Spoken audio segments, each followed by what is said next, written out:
The 48th floor conference room of Halberton and Price was all glass and hauteur, sunlight spilling across polished mahogany and the Hudson River glittering like a backdrop to power. I'd been in this room more times than I could count over the last 17 years, but today, the air felt heavier. Clive Drexler leaned back in his leather chair, a half smile playing at his lips as if he were delivering a clever joke. Regarding your annual performance bonus, Clara, we've made an adjustment. His voice carried just enough to reach the dozen board members seated along the table's length. The numbers appeared on the screen, minus 20,000 from the figure I'd been promised. He tapped the page in front of him, like a magician revealing a final card. Given the scope of the firm's revenue, that's essentially a rounding error. A few chuckles rippled through the room. One director, Stanwyck, whose hands shook when he raised a glass, muttered to the woman beside him. Past her prime, they didn't bother lowering their voices. I kept my gaze on Clive, my expression a mask I'd perfected in boardrooms and courtrooms alike. Inside, the words burned. A rounding error. 17 years of salvaging portfolios, predicting market shocks, navigating political storms for clients who thought bonds were dull until they weren't compressed into a joke.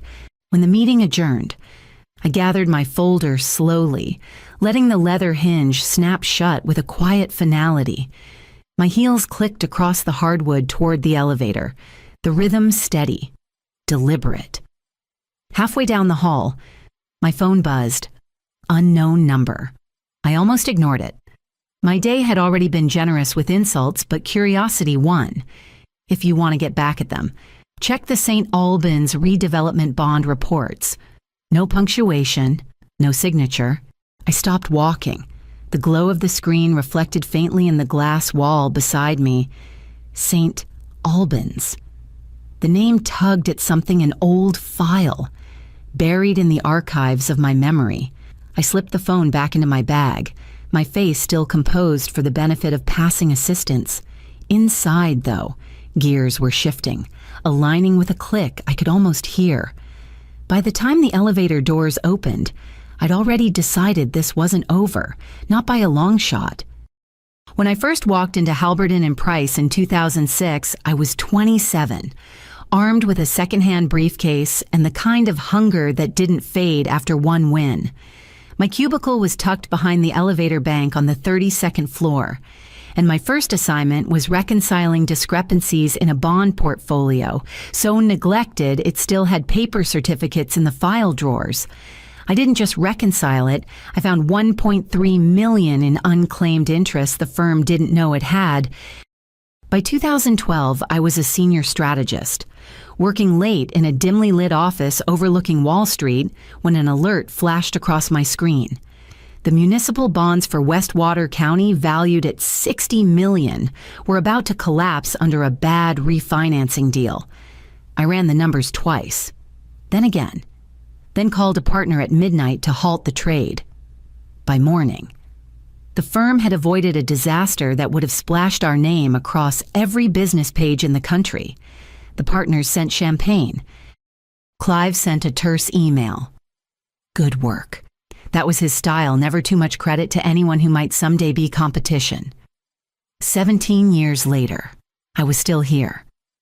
The titles had changed, the faces on the board rotated, but the hours, the fights, and the pressure were constants. What changed were the stakes. My father's medical bills, lingering like unpaid debts to a man who'd raised me alone, had shadowed my finances for years. That bonus was supposed to clear them, to let me breathe for the first time since I signed the hospice papers. Instead, I found myself thinking of something I hadn't touched in nearly a decade, the manila envelope in my home safe. My Uncle Raymond, a former banking lawyer, had left me $19 million in municipal debt instruments, all issued by Halberton and Price. Each carried a succession clause, a rare provision allowing early redemption if the issuer breached fiduciary duty. Back when I inherited them, I'd seen it as an oddity, a historical footnote. I told myself I'd never use them. They were a safety net, not a weapon. But safety nets can be repurposed when the fall is deliberate. Now, holding that insult from Clive in my mind, I wondered if my uncle had left me more than an inheritance. Maybe he'd left me the means to end a game I'd been forced to play for far too long. That night, I cleared the dining table and spread the St. Albans redevelopment bond reports across it, the pages fanning out like a crime scene waiting to be diagrammed. Numbers are rarely loud, but these screamed in their own way management fees well above state averages. Maturity dates stretched a decade past the original schedule. Interest accruals that would bleed the city long after the last ribbon cutting. I read them twice, making sure fatigue wasn't warping the figures. Then I pulled the portfolio index from my safe and began scanning line by line. Midway through, my eyes froze on a code I recognized. A block of St. Albans bonds, Series 2015C, sat neatly in the middle of my inherited holdings. Face value just over $4 million. Issuer Halberton and Price. It wasn't just professional disgust I felt. Then it was the cold jolt of realizing that these bonds were tethered to me in a way that could be turned into leverage. The succession clause my uncle had insisted on wasn't just a curiosity anymore. It was a loaded trigger aimed directly at my own employer. I turned to public records, toggling between the city's debt disclosures and the firm's annual reports. The same pattern kept surfacing. Different cities, same playbook. Bayhaven's waterfront revitalization bonds carried inflated management fees eerily similar to St. Albans. Ridgemont's school infrastructure bonds had their repayment schedule extended by 9 years, without any public-facing justification. The repetition wasn't coincidence. It was method. Someone high enough in municipal strategy was baking inefficiency into every deal, ensuring the firm extracted maximum profit at the expense of the municipalities they were supposed to serve. By midnight, my table was a topography of paper stacks and annotated spreadsheets, arrows and notes crisscrossing in red ink. I sat back, my pen resting against my teeth, and let the shape of it settle in my mind. If St. Albans was compromised and my name was printed on the certificates they'd handed me, the perfect starting point.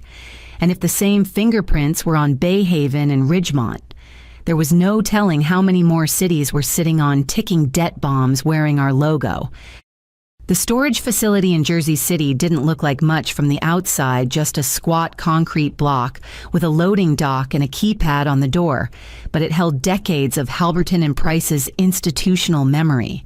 Contracts, closing documents, old prospectuses, the kind of paper trail that could either save a firm or sink it. I signed in under the guise of a routine compliance audit, my badge scanned by a bored clerk who barely looked up from his phone.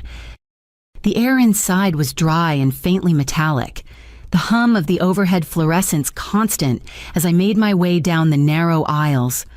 Row after row of labeled boxes stood like patient sentinels, waiting for someone to ask the right question. I started with the St. Albans file, confirming the hard copies matched the digital ones I'd poured over the night before. They did down to the inflated fee schedules and the signatures authorizing them. I snapped photos with my phone, keeping the sound muted. Then I pulled the boxes for Bayhaven and Ridgemont. I told myself it was just to confirm my hunch, but the moment I flipped through the first contract, the déjà vu hit clauses modified post-approval, repayment terms stretched, interest rates adjusted upward without corresponding municipal benefit. It was like reading the same script, just with different city names. The Bayhaven bonds alone represented $8 million of my inherited holdings. Ridgemont's total came in at just under $5 million. Adding St. Albans, the questionable portion of my portfolio now sat at $26 million every dollar, backed by a succession clause and an obvious breach of fiduciary duty. I packed the files back exactly as I'd found them, aligning the edges until they looked untouched. walking out into the gray afternoon. The wind coming off the Hudson was sharp enough to sting my eyes. 3 cities, 3 patterns, 3 undeniable links to my inheritance. I'd come here to confirm a suspicion, but I was leaving with something far more potent, a case that could turn my uncle's dusty estate gift into a precision weapon aimed at the firm's most vulnerable point.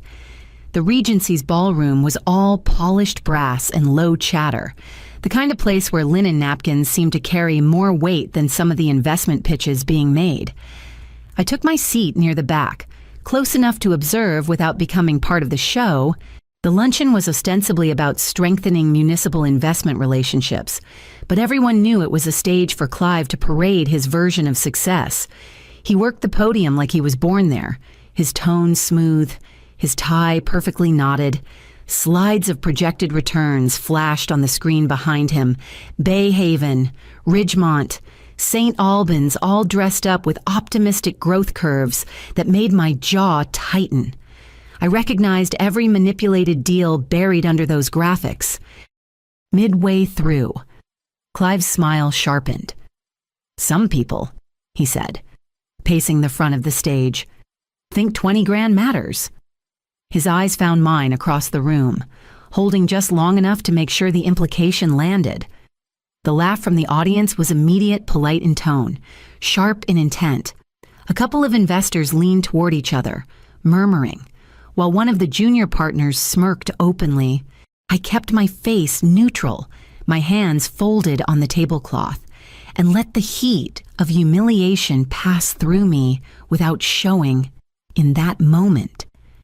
The decision that had been forming quietly in the back of my mind solidified into something immovable. This wasn't going to be about bruised pride or evening the score over a single insult. It wasn't even about my bonus anymore. It was about a system built to bleed the very municipalities it claimed to serve, about a leadership team so insulated from consequence that they could laugh at theft in a ballroom.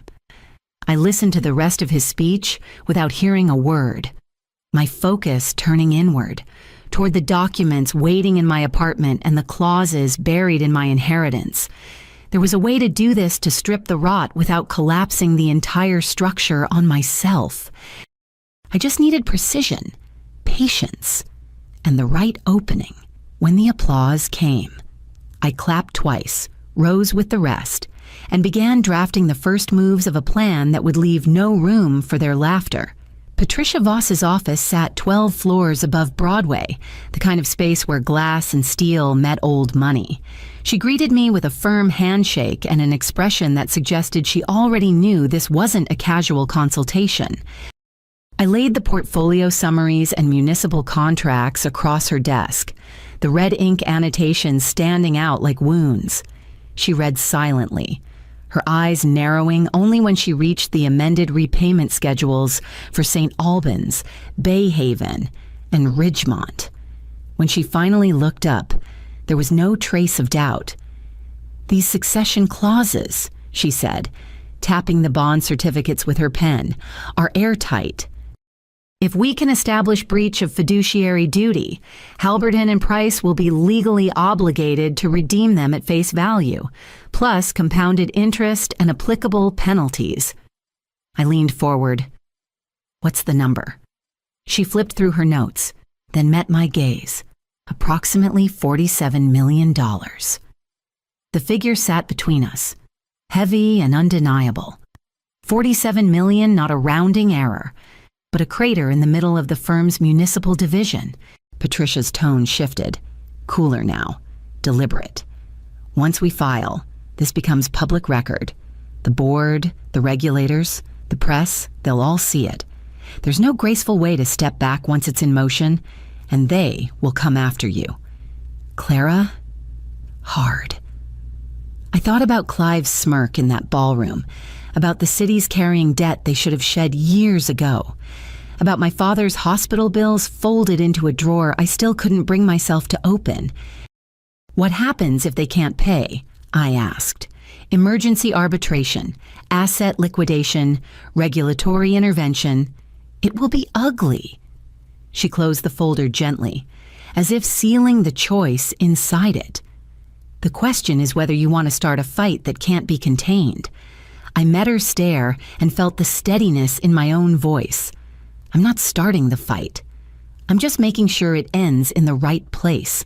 Patricia's lips curved, not quite a smile, but close enough to signal we understood each other. She reached for her calendar, ready to set the first date. 2 mornings later, I sat at my kitchen counter with coffee cooling beside my laptop and reread the letter one last time. Notice of breach and redemption. Demand formal, precise, backed by 18 pages of supporting documentation. Every number, every clause, every instance of manipulated repayment terms was laid out like evidence in a trial.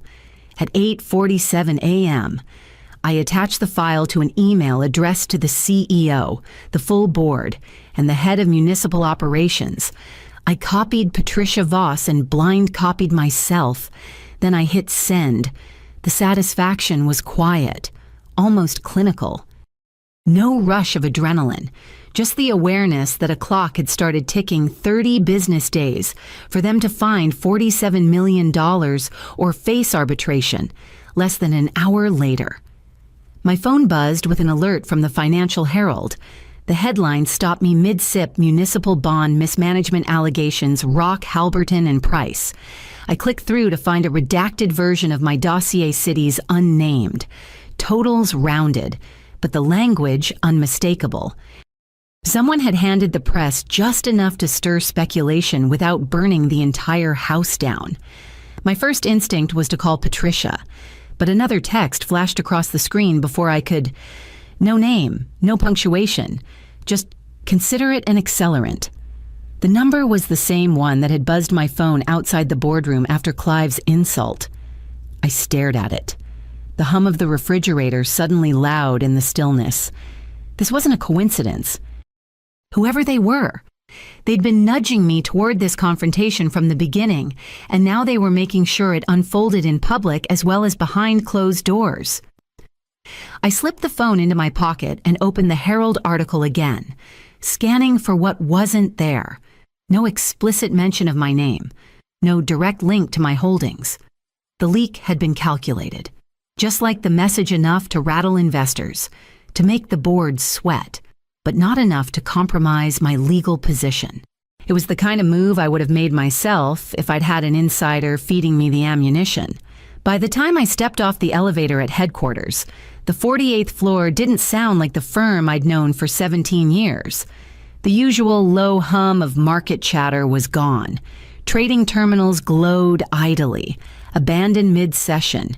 Legal had locked themselves in the North Conference Room, blinds drawn.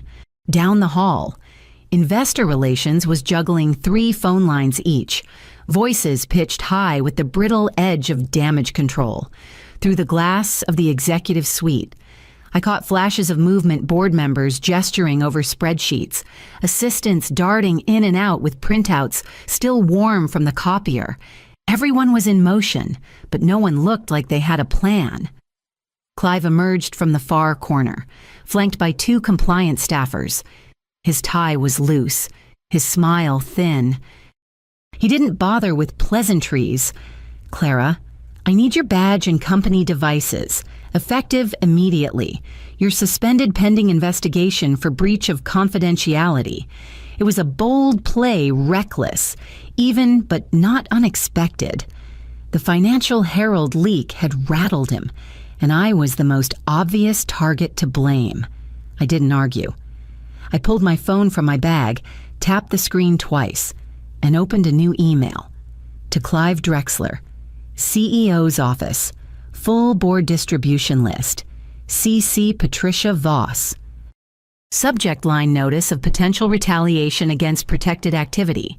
In the body, I wrote, "In light of my recent submission of a formal notice of breach and redemption demand under the municipal bond succession clauses, today's attempt to suspend me without stated evidence appears to constitute retaliation against lawful whistleblower activity. As you know, such action carries significant regulatory implications." I hit send before he could speak again. His jaw worked, but nothing came out. Around us. Conversation slowed. A few heads turned. Someone in investor relations stopped mid-sentence on a call. Patricia's reply hit my inbox within minutes. Received. Logged. Do not surrender any property without board directive. I slipped the phone back into my bag and walked past Clive toward my office, leaving him in the middle of the hallway, the eyes of half the floor on him. The club in Tribeca was a relic from another era, dark wood panels, brass fixtures polished to a dull glow, and the faint scent of cigars long since outlawed but still embedded in the fabric of the place. Elias Harrington was already seated at a corner table, a crystal tumbler of water untouched in front of him. He rose when I approached, shaking my hand with the sort of measured grip that said he never wasted more energy than necessary. "Clara," he said, as though we were old colleagues meeting for a routine catch-up, not the opening move in a high-stakes standoff. I didn't bother with small talk. $47 million, I said, sliding a slim folder across the table. Structured as a strategic consulting arrangement over 5 years, Clive Drexler's resignation, effective immediately, and independent oversight on all municipal contracts, with quarterly reports to the board and regulators. His eyes skimmed the bullet points, expression unchanged, but I caught the slight tightening of his jaw at Clive's name. "That's ambitious," he said finally. "Not really. It's the minimum required to prevent arbitration hearings where your firm's practices get picked apart by people with subpoena power." I let the words hang, then added, "And it's the best option you'll get before investors start asking for a deeper house cleaning." I leaned back, watching him. "Besides," I said lightly, "you wouldn't want all your careful work to go to waste. The text, the leak, smart timing." His head tilted, a fraction too slow to be casual. "I don't know what you mean."